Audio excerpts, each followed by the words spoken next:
राहुल यादव जौनपुर आप सबके बीच में एक बिरहा भेज रहा हूं। मुझे आशा नहीं पूर्ण विश्वास है आप लोग को पसंद आएगा। मास्टर 4 लाइन भूमिका देगी आवत।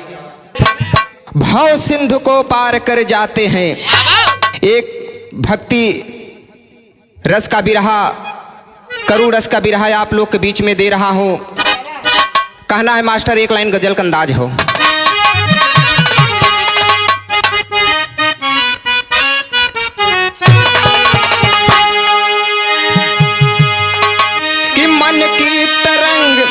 मन की तरंग मार लो बस हो गई भजन। मन की तरंग मार लो बस हो गई भजन। मन की तरंग मार लो बस हो गई। मन की तरंग मार लो बस हो गई भजन। कि मन की तरंग मार लो बस हो गई भजन। मन की तरंग मार लो बस हो गई भजन। मन की तरंग मार लो बस हो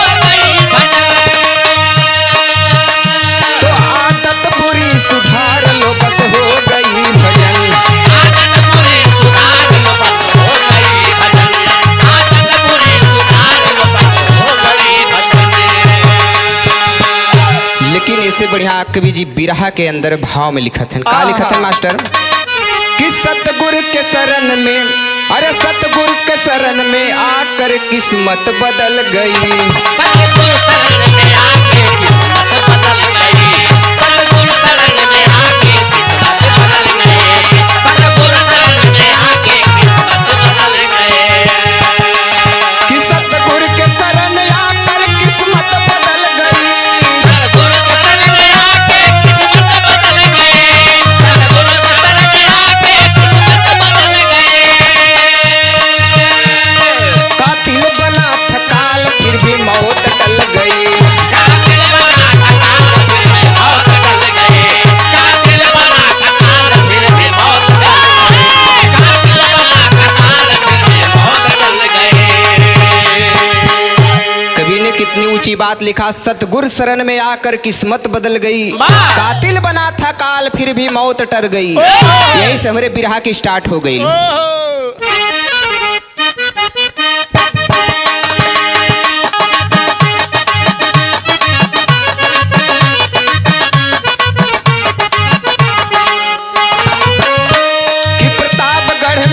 संगम की कहानी है।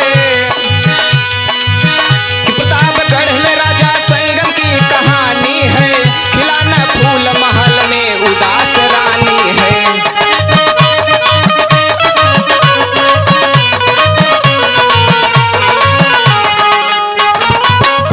देख रानी को राजा चिंता में समाये हैं। देख रानी को राजा चिंता में समाये हैं। एक दिन ज्योतिषी जो राजा जी बुलाए हैं। समस्या ज्योतिषी से राजा जी बताए हैं। करो उपाय कोई अर्ज को लगाए हैं। लाल के बदले ही लाल आप पाओगे। कि लाल के बदले ही लाल आप पाओगे। किसी लड़के के बलि घर में जब चढ़ाओगे।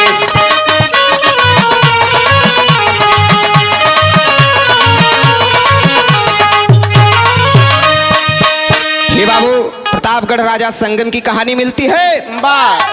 और राजा संगम के चौथापन आ गया बाबूजी, लेकिन कोई लड़का कोई औलाद नहीं हुआ। रानी एक दिन महल में उदास सोई हुई है और आंख से आंसू चल रहा है बाबू। जब तक राजा जी आ जाते हैं। रानी के दशा देखकर राजा जी बड़ा चिंतित होते हैं और एक ज्योतिषी को बुलाकर और जो है कि पूरी बात को बताते हैं। तो ज्योतिषी बताता है किसी लड़के का बलि आप घर में दोगे तभी आपका लड़का पैदा होगा। बाबू इतनी बात जब राजा सुन लें तो राजा कैलन का मास्टर 1 लाइन गीत बा।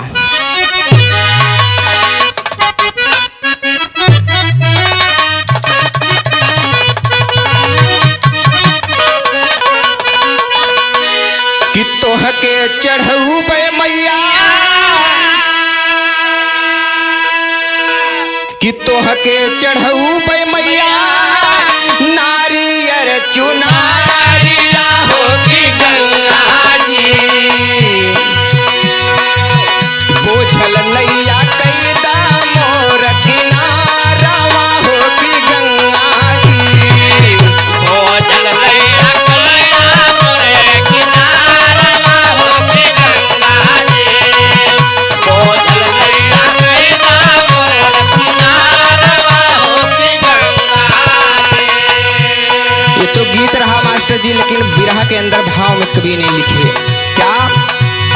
कैले ऐलान राजा,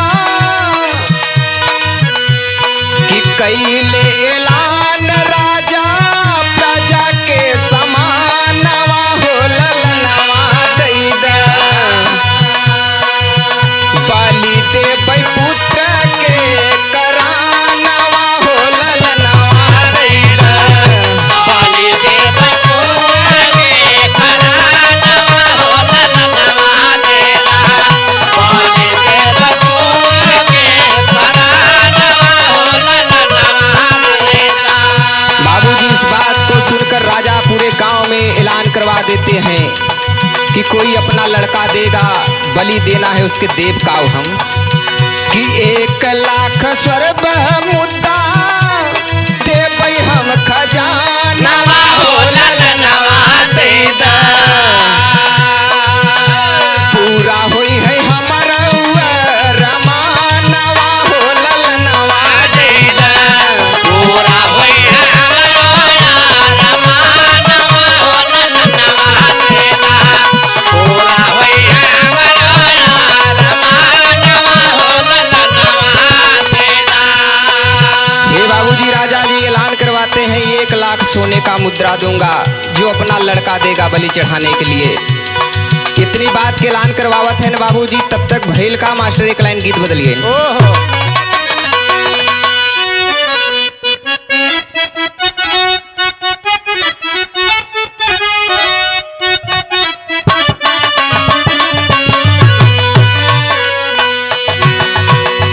कि हरियर बासवा के बनली बहार,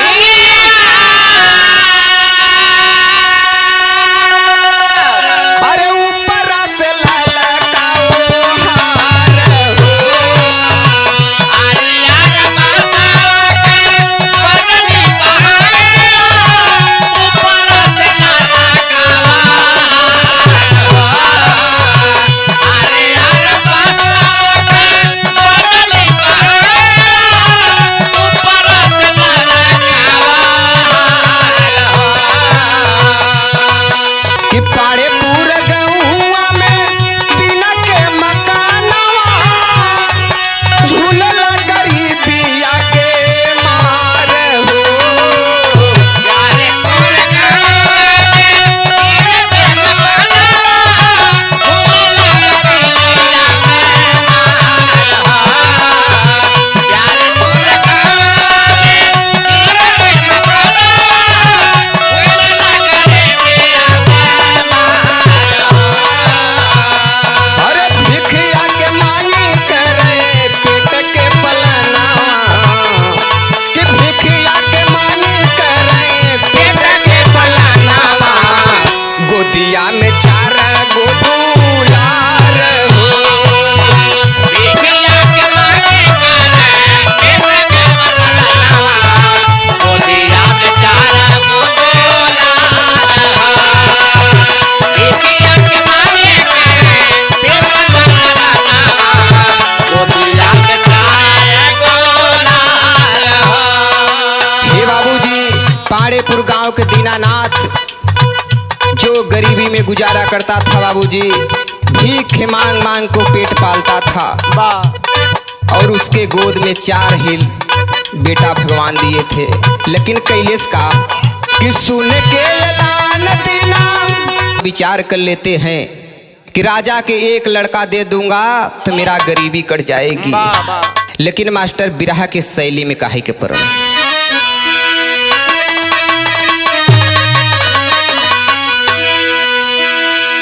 अरे मोरे राम गरीबी जीव के काल बन गई, दोनों लिए फैसला थे भाई चौथा लाल यही हो लाल यही हो।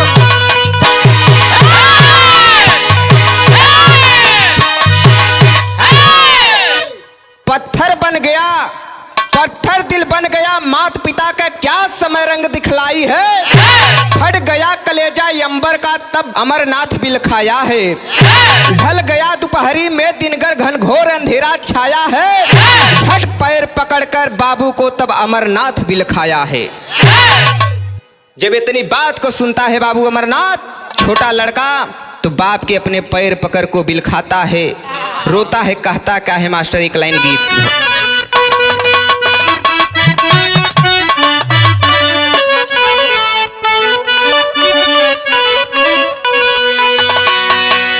कि हमनी के छोड़ी के नगरियानु हो, कहवा गईलू ये माई। यही गीत हो मास्टर, लेकिन भाव में कहा एक पराम कि झर झर रोवेला ललनवानु हो, ई का कैला ये बाबू। झारा झारा रोवेला ललनवानु हो, ई का कैला ये बाबू। झारा झारा रोवेला ललनवानु हो, ई का कैला ये बाबू। कि हमारा के दई के जनमवानु हो, ई का कैला ये बाबू। हमारा के लेके जनमवाला हो, ई का कैला ये बाबू। हमारा के लेके जनमवाले हो, ई का कैला ये बाबू।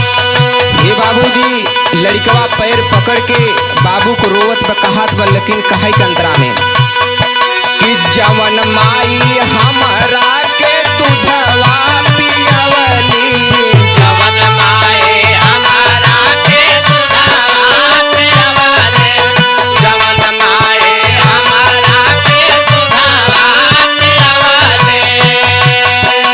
सीने से लगाई माई अचरा ओढ़वली, सीने से लगाए माए अचरा ओढ़वले, सीने से लगाए माए अचरा ओढ़वले। मुहे माई फेरली नयनवानु हो, ई का कैला ये बाबू। माए माए तेरा लेना नयनवाला हो, ई का कैला ये बाबू। माए माए तेरा लेना नयनवाला हो, ई का कैला ये बाबू। कि नहीं मांगब तोह से भोजनवानु हो, ई का कैला ये बाबू। लड़कवा रो रो के कहा बाबू तो से आज के भुआत भोजन न मांगब बाबू, लेकिन हमकरा के मत द बलि पे। कहत लेकिन बाबूजी बाप मानता नहीं है, और बच्चे का पैर हाथ पकड़कर ले जाता है राजा के दरबार पे, आवाज देता है, राजा लो मेरा बच्चा लो, और जो ऐलान करवाए हो मुझे दो, मैं जाता हूँ इसकी बलि चढ़ा दो। बाबूजी राजा जब पौलेन बड़ा खुश भइलेन, और दई के ओके विदाई करत हैं। लड़का के दूसरे दिन नहवा धोवा के, और जब बलि के लिए तैयार होते हैं, जल्लाद आता है तो मंत्री से कहते हैं कि लड़के से पूछो अंतिम इच्छा इसकी क्या है। तो लड़का बताता है क्या मास्टर, एक लाइन गीत बा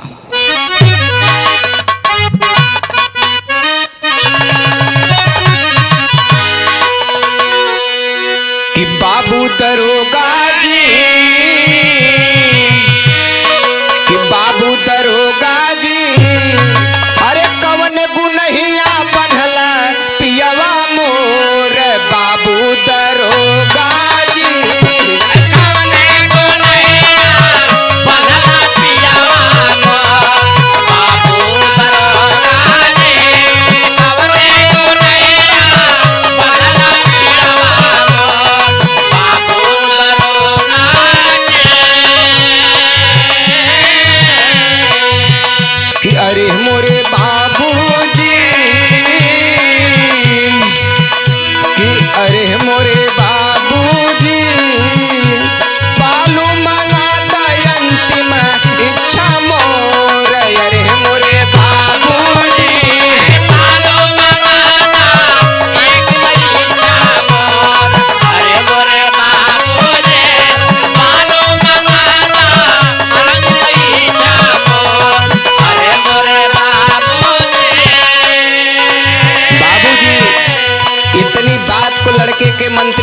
सुनते हैं, कहते हैं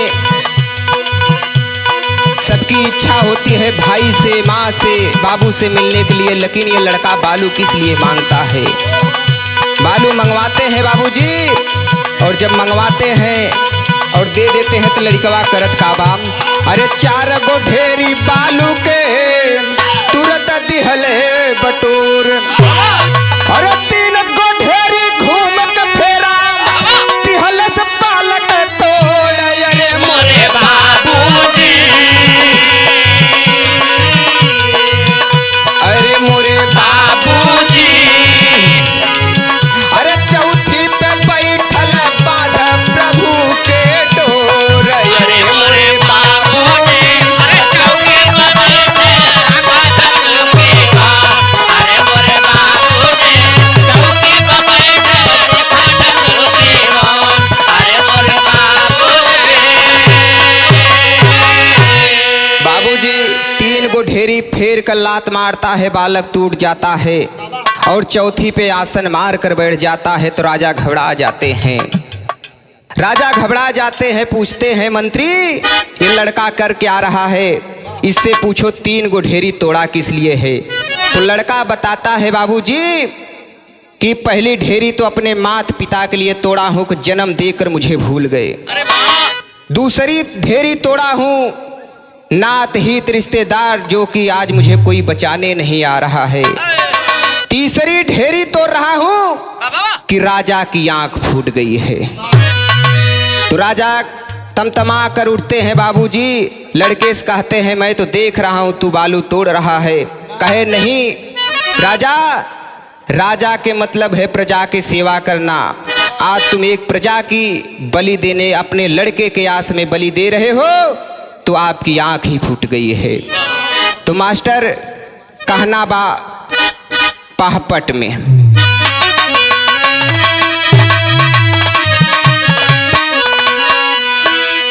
अरे जेकर महिमा दुनिया सदा बखानी राजा ज्ञानी हो, अरे जेकर महिमा दुनिया सदा बखानी राजा ज्ञानी हो, प्रभु के आगे चली नहीं मनमानी राजा ज्ञानी हो, प्रभु के आगे चले नहीं मनमाने राजा ज्ञानी हो, प्रभु के आगे चले नहीं, प्रभु के आगे चले नहीं, प्रभु के आगे चले नहीं मनमाने राजा ज्ञानी, राजा ज्ञानी, राजा ज्ञानी हो, प्रभु के आगे चले नहीं मनमाने राजा ज्ञानी हो, प्रभु के आगे चले नहीं मनमाने राजा ज्ञानी हो। जेकर रक्षा मालिक करी है मार सकी न कोई हो, बाल बांका कर ना पाई चाहे जग बैरी होई हो, अरे परम पिता परमेश्वर के भेद कोई न जाना राजा ज्ञानी हो, और प्रभु के आगे चली नहीं मनमानी राजा ज्ञानी हो,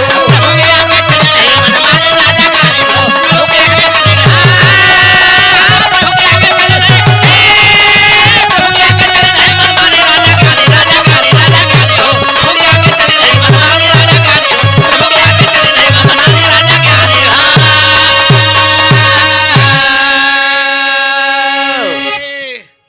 परम पिता परमेश्वर का भेद कोई न जाना राजा ज्ञानी हो, प्रभु के आगे चली नहीं मनमानी राजा ज्ञानी हो। मास्टर आल्हा हो।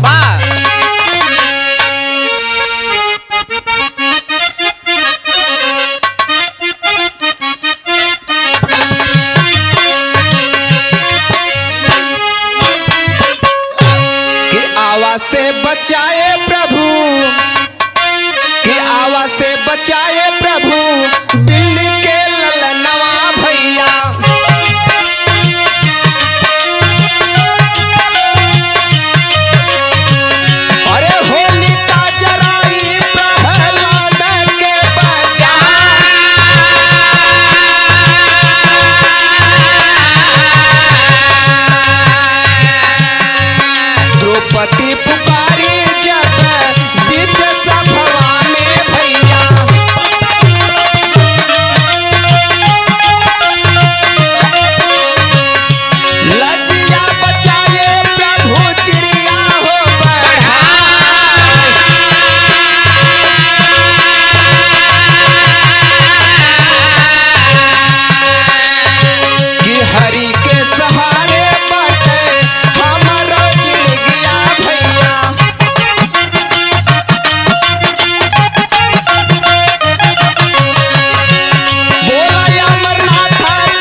ही राजा जी सोच जाते हैं ये होनहार लड़का है, अगर इस लड़के का बलि मैं चढ़ाता हूँ पता न पुत्र प्राप्त होगा नहीं होगा।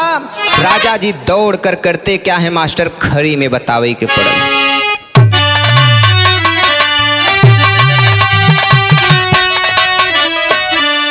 अरे दौड़ पड़े राजा सुनी बालक के बतिया, अरे दौड़ पड़े राजा सुन बालक के बतिया, तलहले गोदी में ललनवा लगा के छतिया। लेला गोदी में ललनवा लगा के छतिया, लेला गोदी में ललनवा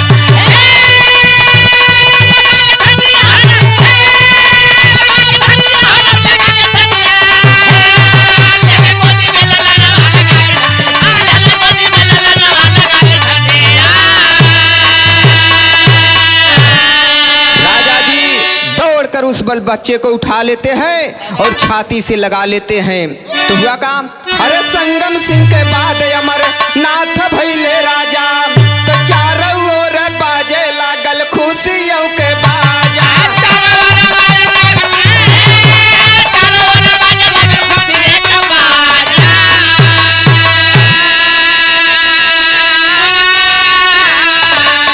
अरे जागल किस्मत ढल गई अंधेरी रतिया, गली हले गोदी में ललनवा लुठा के छतिया।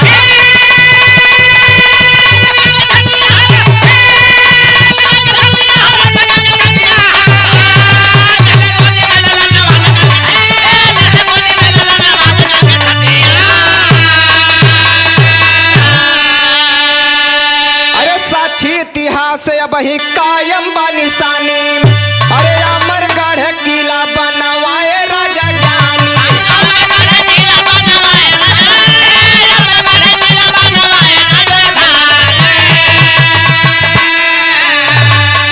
त युगो युगो भगतन के गवाई गीतिया, तल्ली हले गोदी में ललनवा उठा के छतिया।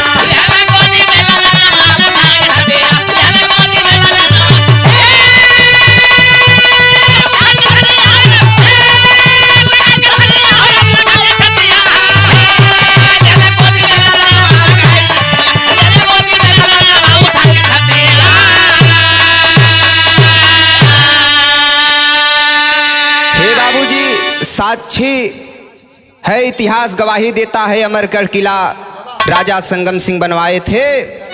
और अंतिम में कहना पड़ा, मेरा कहानी यहीं से समाप्त होती। गुरु बिहारी गुरु गणेश धन्य प्रभु की माया, अरे विमल चंद्र का राम